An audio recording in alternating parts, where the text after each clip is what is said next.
Nakatanggap na ba kayo ng bomb threat? Ano nga ba ang bomb threat? At ano ang mga dapat gawin kapag nakatanggap ka ng mensahe tungkol dito? Ang bomb threat ay maaaring matanggap sa pamamagitan ng email, text o sa mga social media accounts. Ipinapaalam ng mensahe na may nakatanim na bomba sa isang partikular na lugar. Layunin nitong takutin ang mga tao o ang target na institusyon. Kadalasan, false alarm lamang ito.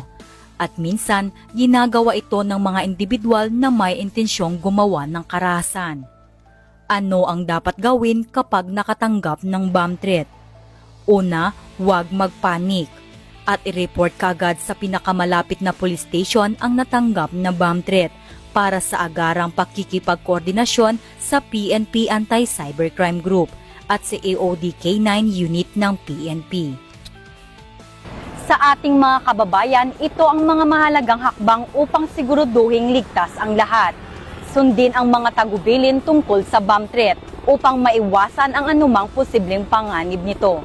Mula dito sa Campo Crame, ako si Patrolwoman Mary Grace Artizuela. Para sa iba pang mga cyber tips, i-like at follow ang official Facebook page ng PNP Anti-Cybercrime Group.